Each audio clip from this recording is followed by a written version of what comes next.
Oh wonder, how many goodly creatures are there here, how beauteous mankind is. Oh brave new world that has such people in't.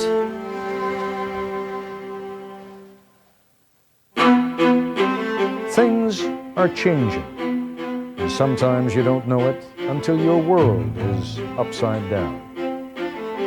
As our tools move faster, so do we. We're climbing an evolutionary ladder, but what will humans be when man makes man in his own image? And what are we becoming as we put more of our machines into ourselves and more of ourselves into them? What does it mean to be a family? What does it mean to be a parent? What does it mean to be in love? You may be surprised at what you find. A musical universe knit together by dancing strings. A world where aliens live right before our eyes. A world that just might lose most of its living creatures, but where man somehow slips through. We haven't got many answers, but we've got some terrific questions. Can we now create a machine as fast and as powerful as our own brain? And if so, would it be alive? So I believe that if you ever got a machine that you could talk with and have a conversation with and ask it how it felt, I think it would probably have something that I would call consciousness. Can a person remain a human and not be composed of blood and muscle and tissue? These figures, what's I think wonderful about them is they have desire. That's what I think is so spooky. Or could we use this machine to help us live forever? If I have a choice of not existing or existing in some different kind of body, I would definitely choose existing in some different kind of body. We've got some terrific questions. Plenty of questions on the road to a brave new world. As you may have gathered already, we're venturing into some new territory tonight, but it'll be a provocative and exhilarating ride. Let's start with an easy problem, an election. Two candidates, a total of 10,000 votes cast. Candidate A gets 4,999 votes. Candidate B gets 5,001. Who wins? Easy problem, easy answer. If, even after the 9th recount, the numbers remain constant, Candidate B, the one with the 2-vote margin, is the winner, as much the winner as if he or she had won by 1,000 votes. Now, take a bottle of milk, and I want you to mix into it a quarter of a bottle of chocolate syrup. Shake it up, stir it up, froth it up, and now you have chocolate milk. But would it still be chocolate milk if you'd only added a spoonful of syrup? What about an eyedropper full? What about an amount so tiny, so microscopic, that you could only detect its presence by chemical analysis? At which point, in other words, does whole white milk become chocolate milk? That question used to be applied with a perfectly straight face to the issue of race in this country.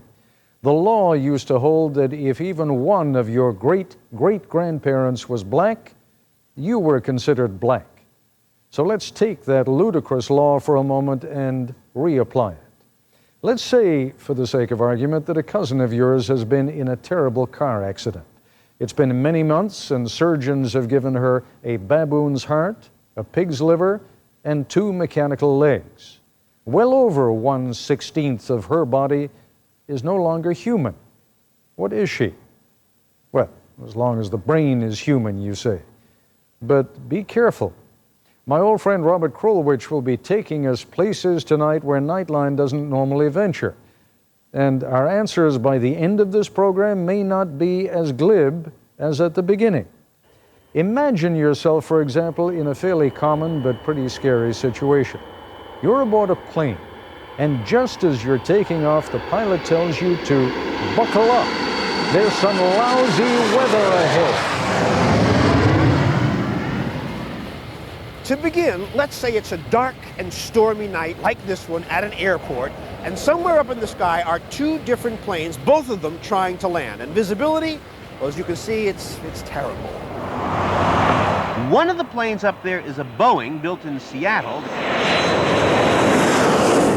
The other, an Airbus built in Toulouse, France. Two commercial jets. The pilots can't see a thing because it's so cloudy, but there's no problem because for years now, passenger planes have had an automatic pilot system, a device inside the plane that on cloudy nights takes over and, helped by a guidance system on the ground, most big passenger planes can now actually land themselves. They do it all the time. Now, just to make things a little more interesting, suppose there's a sudden shift in the wind, and we have now a dangerous wind shear. So here's the Boeing, here's the Airbus. They're both heading suddenly down, lower and lower, losing speed and heading right into the ground. This isn't good. Wind shear, wind shear, wind shear. And we're going to show you this in a simulator so we don't have to die. Wind shear, wind shear. In this situation, each pilot decides I've got to seize control from the computer now and execute a drastic rescue maneuver, which means take control away from the computer. But wait, in a panicky situation like this, whose judgment is more reliable, the human pilot or the computer? Interestingly, the Boeing company and the Airbus company have very different views on this. In the Boeing plane, as we plunge down, the pilot can push this button right here. Beep, beep, beep, beep, beep means you're sure you want to do this. He pushes it again, and that means yep. And now, Bill Hammond is in total control. So the Boeing company has decided that the final decision, the last word, should go to the human. But in the Airbus, they take the opposite view. They like the computer. If you wanted to do some drastic move on the Airbus, That's right. go way up or way to the left or way to the right, what would happen? Yeah, it would take you to a point, but then the computers would stop that drastic movement to maintain the aircraft in a safe configuration. The Airbus computer will not let the human go beyond certain fixed limits. If the pilot wants to go too far over, he can't. If the pilot wants to go too far up, he can't. So even if our pilot, Bill, absolutely believes that flying upside down would save his life, in an Airbus, he couldn't. You couldn't. In the Boeing, could you? Yes, you could. The Airbus company is saying that in this highly dangerous situation, in the end, they trust the computer. The computer is safer. The Boeing company says, no, in the end, we choose the human. The human is more reliable. And this contest between man and machines is going to take us down an interesting road. Who do we give the last word to? That's the big debate in technology. Talk to any software engineer, talk to any designer, it boils down to those kinds of questions. So we called Danny Hillis. Well, because I'm an engineer. Not just an engineer, Danny is one of the nation's leading thinkers about technology. He works now for the Disney company, as do we, and he says on a stormy night he'd put his trust not in the human pilot, but in the computer. It's able to keep track of all the details much better. It complements humans. It happens to have a set of skills, if you will, that are better for flying an airplane than a human. And there's certain things that machines just do better. You make this same choice, says Danny, when you buy a car with anti-lock brakes. In effect, what you're choosing to do is you're choosing to let a computer control your brakes rather than you control the brakes. Because guess what? It's exactly the same issue as the airplane. There are some situations, and more of them all the time, where the computer does it better. There's going to be some level of complexity of which humans just can't do the job anymore. You have to hand it over to a computer. The Pentagon's known this for years. Tracking right there. In an air battle, I thought I lost it. Coming towards you. traveling at supersonic speeds with missiles coming in from every direction and the enemy dodging and swooping, there is no way a human pilot can think fast enough. Tally-ho. Humans couldn't possibly handle the situation. They can't keep track of it. I've been killed. And increasingly you will find computers doing tasks that humans simply cannot do in other fields. I'm going to make an incision here in this duct, and then I'm going to pass this catheter into Medicine, for example. And as computer chips get smarter and smaller, people will use them not just to perform tasks, but think about it. Many of us already put contact lenses right on our eyes so we can see better. And we put cochlear implants right in our ears so we can hear better. But this tiny chip is designed to be surgically implanted inside a human. It's an artificial retina created for kids who are going blind by an eye doctor, Alan Chow, with a little help from the rest of his family. We would be able to, we hope, produce functional vision, vision that people can use to walk around, to recognize objects.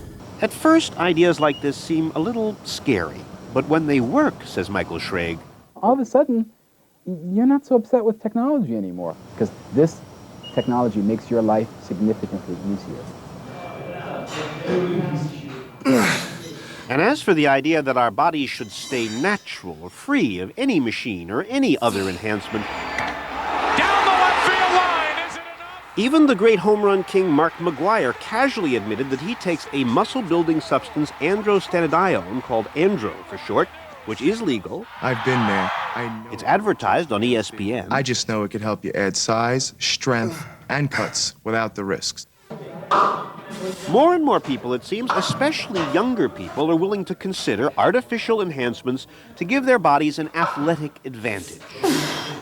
Anything to, help you out or, make you stronger, I mean, you're looking at it. And by the same token, if you can do something that gives you an intellectual advantage, says Danny Hillis, why not? Well, I believe it won't be too long before you can sort of insert a little chip someplace. A little chip that will help you, say, memorize. Michael Schrage wants a math chip. Seriously? Mm-hmm. Oh, absolutely. Mathematics. Mathematics. My ability to do partial differential equations, or actually differential equations of any kind. I mean, if you could carry it behind your ear or even inside your ear, wouldn't you prefer that? No. Well, that may be just me. Yeah, I think you're just an old fogey. You'll get used to it. Excuse me, but putting computer chips in my head is not something I would really ever want to do. But Danny says, I think I can tempt you. Which, in your case, he may even be able to do. But how tempting a proposition that is ever likely to be for the rest of us? Well, we'll see when we come back.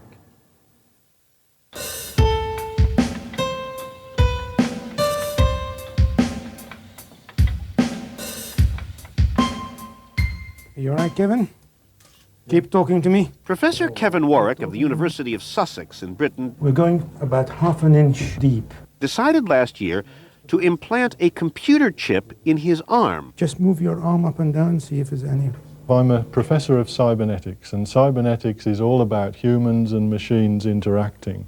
And well, essentially, I'm part human, part machine now. I'm a true cyborg, which is not bad for a cybernetics professor. But not all that interesting either. Professor Warwick wanted his office building's security system to recognize him instantly. No, try again. Hello, Professor Warwick. Maybe some people want to have chips in them that open doors or turn on music automatically, but the more interesting developments are chips that make connections inside you, particularly up here, in the brain. After all, what's in my brain are hundreds of millions of neurons, all linked together, brain cells, and there are a number of laboratories right now trying to develop artificial neurons, electronic connections that might be used in the event, say, of an accident. The next step is the one where you have a stroke or a bump on the head, and we actually take those little electronic connections and replace brain cells with it. And in that case, you could actually think a thought, and you wouldn't notice that some of the electrical signals which make up that thought are actually happening through a little piece of electronics. So if I said, what's your name? And you said, Danny Hillis, the D sound, say, which would require, 200,000 circuits to go off to give you the D. If 20 of them were artificial, you'd still say D for Danny. Yeah, and you wouldn't notice any difference. Suppose instead of 25% of your brain being artificial, let's make it 51% of your brain is artificial. Now, most of your neurons were bought in a store. You see, what's hard for people to imagine is suddenly replacing their brain with electronics. But if I replaced it one neuron at a time, so that you never even noticed, and you kept How the would same... I not notice? That would be a trick. But well, let's say I came in while you were sleeping every night and drill a little hole and switch a neuron. so that you kept the same thoughts, you kept the same memory, you still had the same personality and so on, then it could be that by the end of that process, I could actually replace all of the neurons in your brain by electronics, and you would still be you. Would I? Can a person remain human and not be composed of blood and muscle and tissue? Little thing was crying out loud. Once you are entirely artificial, are you still there?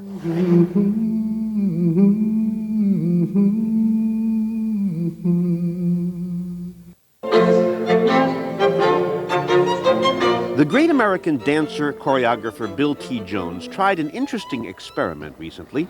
Should we go as high as the As high as you can go, I would think. Conceived by computer artists Paul Kaiser and Shelley Eshkar and this team from Modern Uprising Studios, what they did was cover Bill with small reflectors, those little round balls. All right, this should be interesting. Yeah, let me go try it. There's one move I want to try to see if it's... Then he stepped out onto the dance floor, which was surrounded by 10 cameras, all of them linked to a computer. And as Bill began to move, the cameras tracked his motion from all those different angles and then created in the computer a virtual Bill T. Jones. Those dots moving alone, the first day Shelley and Paul showed me that, I was astounded. That's how I move, truer than any videotape. Then the dots were turned into a wireframe, a kind of a skeleton. Then the skeleton was turned into a drawing, a moving drawing. So I asked Bill, okay, here is your dance. The dance is in the machine, but is that you? It's not me. No, I don't think I lost anything there. But when you look at the piece, do you see you or do you see something other? It's something else. It's something I have spawned. Something you spawned. And sounds like you're related to it then. Oh, I am certainly related to it. We used the term, the three of us, we talked about a progenitor, which is in the original. And then out of him. Is this a sexual child or is it a Xerox version? Well, like I say, these figures, what's I think wonderful about them is they have desire. That's what I think is so spooky. The most human characteristic. They want something.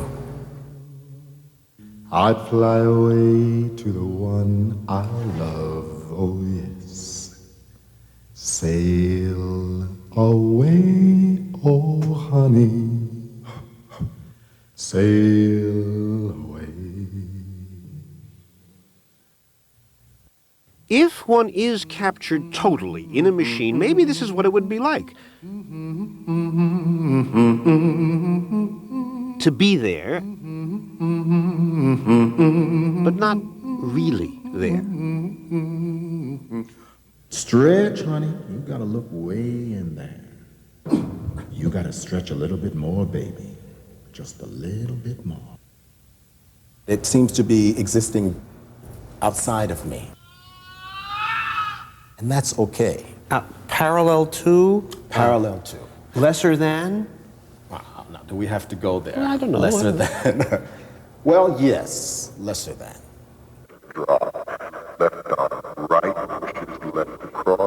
So far, this figure can't convey what Bill does live in performance. But one day, says Bill, who knows?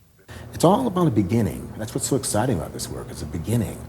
You see, says Danny, you can have some kind of life in a machine, in an artificial body, if you will, and in time, it could be you in there, indisputably you.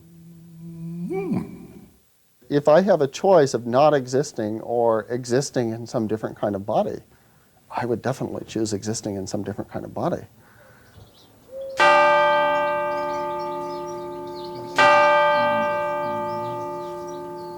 You see where this is leading, don't you? One reason people may feel tempted to fold themselves into a machine, to become one with a machine, is, well, our bodies wear out.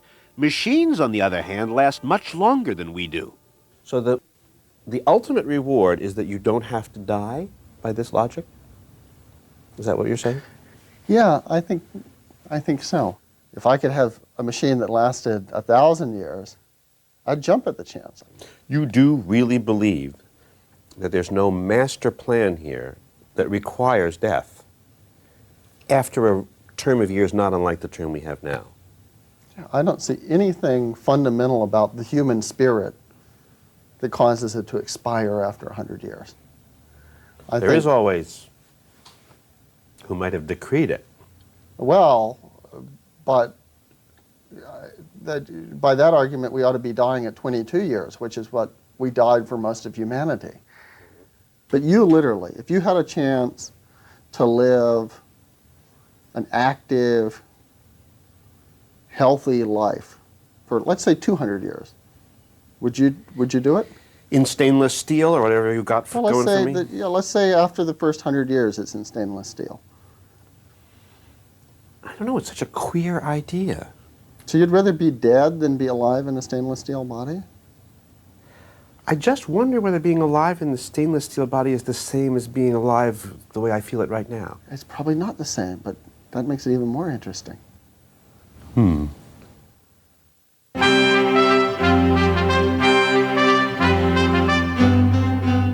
Thus far, we've been talking about putting more and more machinery in our bodies, and eventually, I guess the assumption is that we and our mechanical parts will become one. Right. But now I want to switch directions, if I can, Ted, and talk about giving machines more power, more speed, more intelligence, so eventually they can have their own independent existence separate from us. Usually, the idea of an intelligent machine makes some people very nervous because we could be creating something that eventually will outperform us, maybe even turn against us. So let me begin by introducing you not to this guy. No, I want to let you meet one of the world's state-of-the-art robots. This one's called COG. It's designed by Professor Rodney Brooks and his students at the Massachusetts Institute of Technology. I asked some friends of mine, John Flansburgh and John Linnell, and their rock band, They Might Be Giants, to pay a visit to COG, and as soon as they saw this robot, they wanted to know, all right, so what can it do that we can't? The drummer, Dan Hickey, said, I want to have a contest, it versus me. Now, I don't know why this is, but whenever people meet a semi-intelligent machine, instantly there's this competitive tension.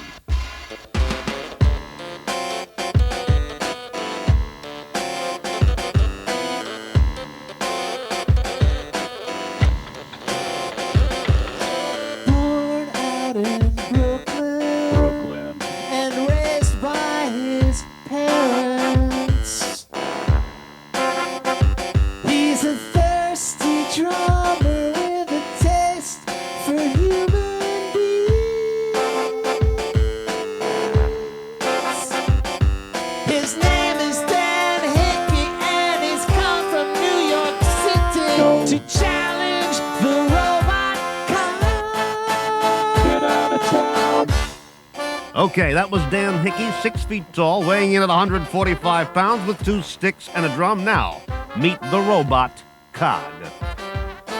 Rodney Brooks' brainchild, raised by grad students. He's a thoughtful cyborg with a mind that grows and grows. His name is COG, and he's come from MIT to challenge the drum on thread.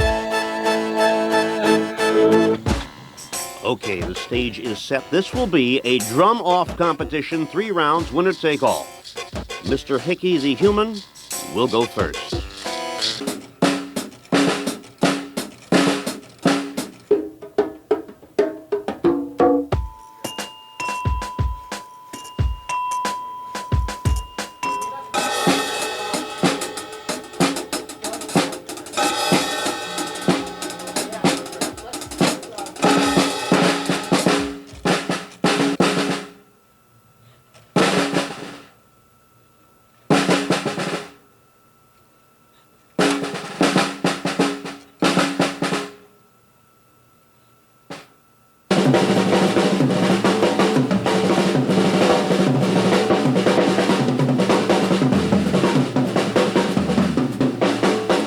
That drummer guy's amazing. No. He plays with so much emotion.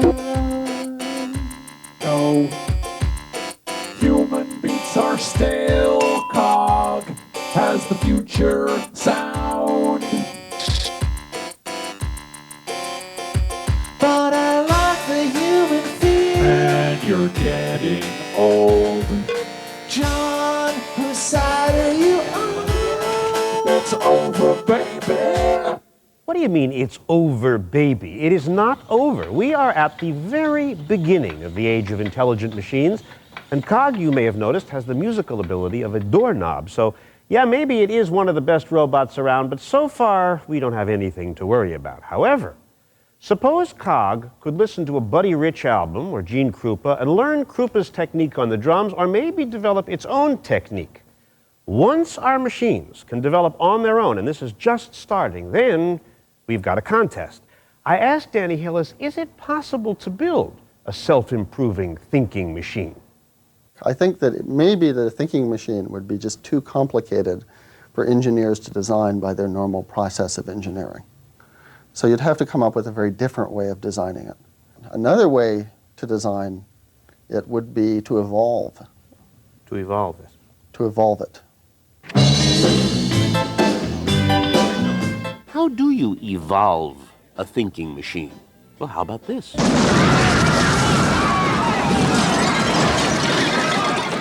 In the movie Batman Returns, a very evil penguin, played by Danny DeVito, crashes this party and then issues a warning to the people of Gotham City.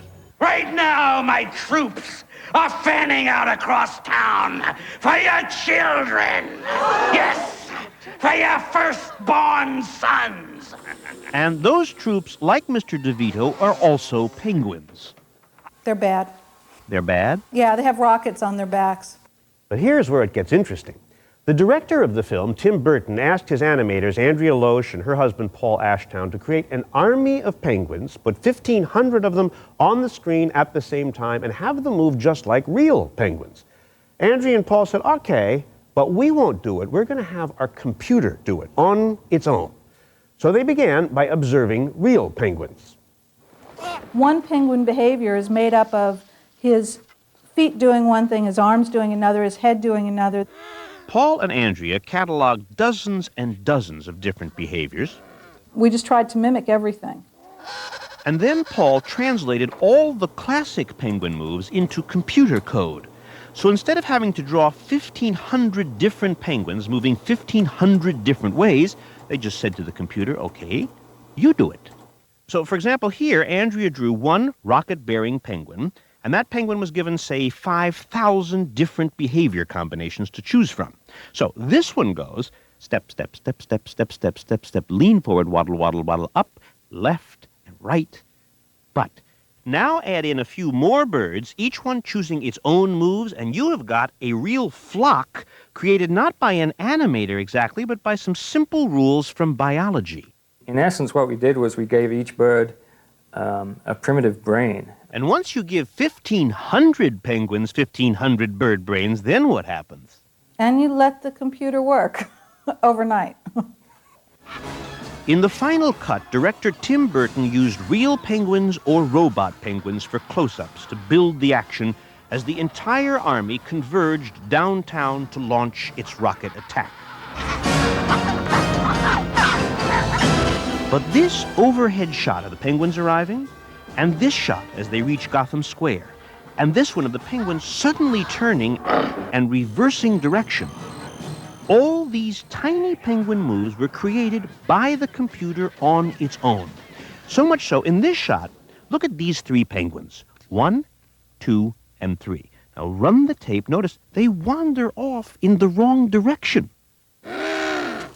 And in fact, biology teaches in real penguin flocks, penguins forget where they're going. It was just something that the program did on its own. It wasn't something that we had any control over. I think when you first see it start to work, there's actually a sense of awe that this is, you've created something that takes on a life of its own, in a sense. And this idea, starting with a few simple rules from biology, putting them into a computer, and then letting the computer on its own evolve more complex behaviors, well, if you think about that, that's how we evolved, all living creatures, though it happened much more slowly. over billions and billions of years, but the earliest life forms started with a few simple rules, then they multiplied and multiplied and multiplied, and through a process of natural selection and survival of the fittest, we came into being. And it's now possible inside a computer to copy nature and create, say, a very primitive brain with a few simple rules. Then you push the button and let the brain evolve, get more complex on its own. And so it is possible that the very biological principles that allowed us to evolve, we can now give to our machines. And eventually they might come up, just as humans did, with a new way to think. But when? When will we see a thinking machine? By 2020, a computer will have the capacity of the human brain. Really? Well, when we come back, we will show you, in our fashion, how to make a thinking machine. Nightline in Primetime, Brave New World continues after this from our ABC.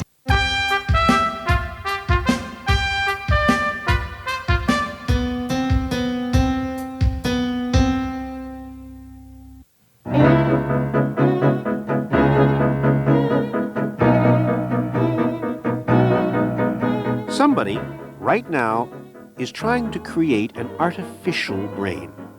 In fact, there are labs all over the world working to build a brain that doesn't just play chess or count very fast. We're talking about a machine that somehow learns to have thoughts, a mind of its own. A mind, says computer scientist Danny Hillis, that might be kind of like ours. Once you've got it, however you got it, how would you, this is your phrase, how, you said you might inoculate it with human knowledge. Now, what I'm imagining is some box on a tabletop, and you're dumping something in. It sounds like an alchemist. You go, okay, you're a thing, and whoosh, now you're a being.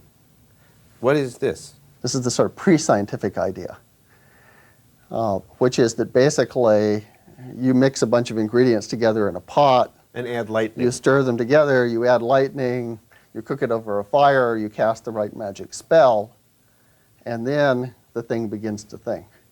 Well, as it happens, there is a famous inventor and computer scientist named Ray Kurzweil who has just written a book about building brains, which demonstrates how it could be done, and, says Ray, how it will be done very soon.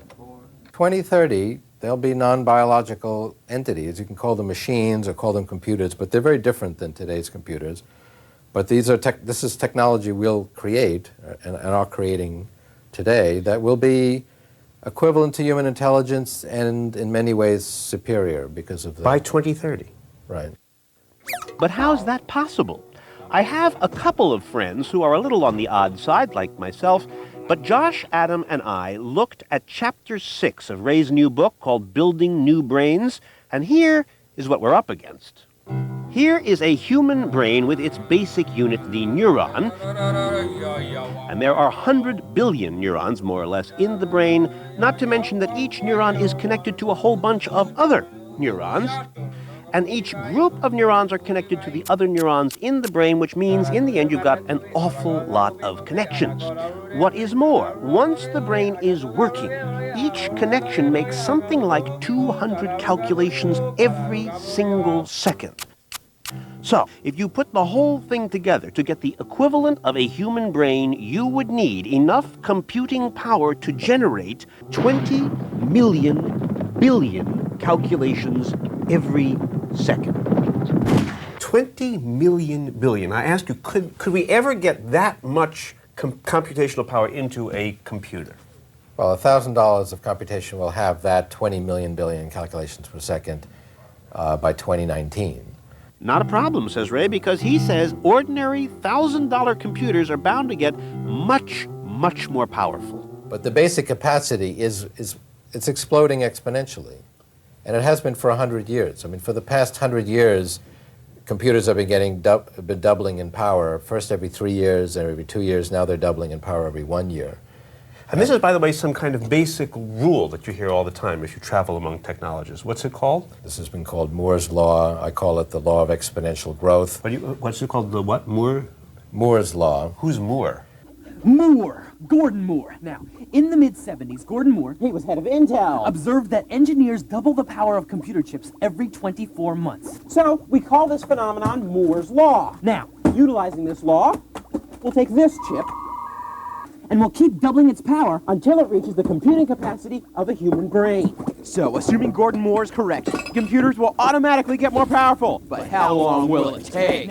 This is going to take about 20 years. So in the year 2020, we'll have small computers capable of making 20 million billion calculations per second. That's right. I mean, in the year 2020, your ordinary computer will have 20 million billion calculations per second. That's like the human brain. That's just like the human brain. That's just like the human brain.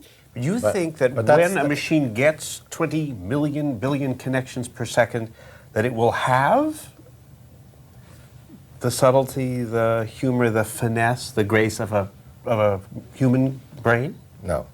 It'll take another 10 years to achieve that. Only 10? Because we have to harness those resources. Just having the raw capacity does not automatically give you human-level intelligence. We have to organize those resources. We have to endow them with the intelligence and knowledge, the software of intelligence. What might happen is that artificial brains might evolve themselves, just as we watched the penguins evolve earlier. Or possibly we might be able to make a detailed, intricate map of a real brain and then take the blueprint and make an artificial copy. And this is important to me, the moment where this intelligence sparks, is that going to happen with an on and off switch when you get it right? Or is that going to just creep into place? It's going to creep into place. Let's just take an analogy, Kasparov's experience with chess. And I'm not saying that chess is a good example of the breadth of human intelligence. Nobody knows what intelligence is exactly, but chess champion Kasparov did have an encounter, or at least a mysterious experience, in his last match with the IBM computer Deep Blue. In that match, Kasparov made a move and then noticed that for the first time the machine hesitated. Why? I don't know. This is, big question. Probably there are some ingenious programs inside Deep Blue, but I was very, very surprised. That machine went longer and longer, and was it just calculating, or was it doing something more, something deeper? I mean, yesterday I think something truly unbelievable happened. CJ is telling that Deep Blue is only calculating. Yesterday it showed sign of intelligence. I don't know how it happened. Since then, Kasparov says that playing against Deep Blue gave him an eerie sensation. It was like playing against an empty chair. Empty, he said, and relentless. Garry Kasparov has resigned the position in a stunning development. He has left.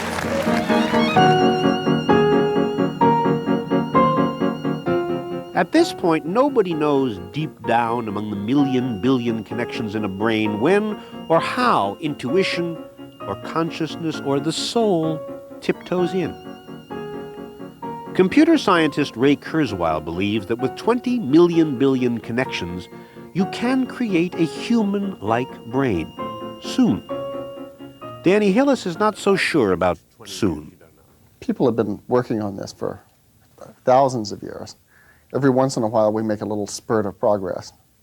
I think we've got a bunch more such breakthroughs to happen before we'll ever have a thinking machine. So you might 1,000 years to 20 years, you don't know. I don't know. I don't think it's around the corner. Still, Danny thinks it will happen. Machines will one day become conscious, and when they do, the consequences for us, for humankind, will be, in the old sense of the term, awesome.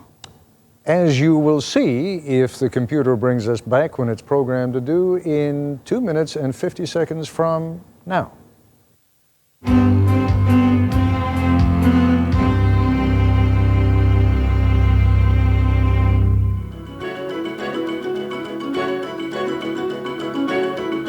Is it possible that one day machines will be so different than they are today, so sophisticated, so surprising, that one day, I asked Danny Hillis, will they ever learn to have feelings? love, hate, desire, their own emotional world. I believe that if you ever got a machine that you could talk with and have a conversation with it and ask it how it felt, I think it would probably have something that I would call consciousness. I mean, you could ask it, but if it said it did, I would believe it. And to you, they would be beings, fellow beings? Well, that's a moral question. And to me, I guess it would depend on how complicated they are. If they get very complex and have some intelligence and start talking back at you and give you good ideas and become your friends, well, then yeah, they're fellow beings. What if they're bad? Well, that's a danger. What if our children are bad? I mean, that's a problem when you... I have to tell you, the bad machine, a race of bad machines self-reproducing, seems scarier to me than a bad boy or girl. Any future that I described to you that's really very different than your life today, it's probably going to sound pretty scary. I mean, that's just the way people work.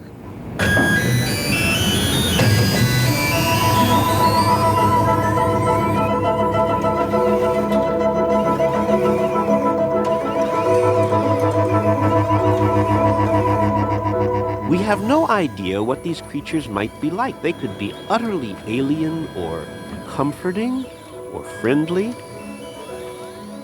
Like these robots at the Austin Museum of Art by sculptor Alan Rath.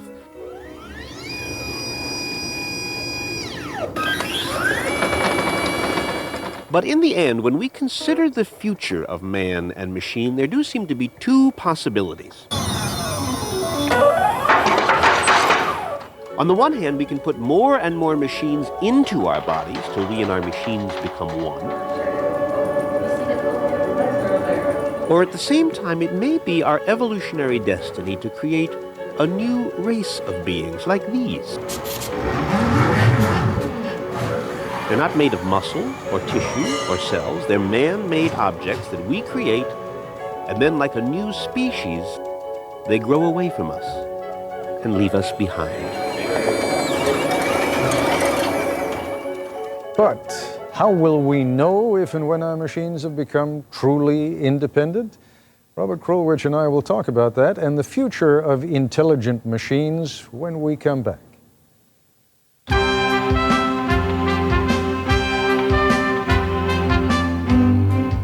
Danny Hill has said to me, you know, I think I can imagine the moment when the things that we have called machines make the big step and become something utterly different. And here's the moment that he described. He says, a human being somewhere approaches a machine, and the machine says it has feelings, emotions, and an inner life, and the machine says, don't turn me off. And the human was about to pull the off switch. If the human thinks, gee, if I turn this machine off now, I'm committing a kind of murder, just the thought turns that machine into something like a being. I think Danny's a couple of steps off. I think, first of all, eons of conditioning will make it very difficult for us to perceive that machine as a human being unless it also has some of the physical attributes of a human being. Not that hard. Then I think there is one other element that's missing, and that is the fear of retribution. If, as I'm about to reach for that button, I think, uh-oh, maybe it has a big brother Rex who's gonna come after me, that'll be the moment. Yeah, that'll be the moment. Well, you got a point. Anyway, we'll come back with a look at what's coming up next week on Brave New World in a moment.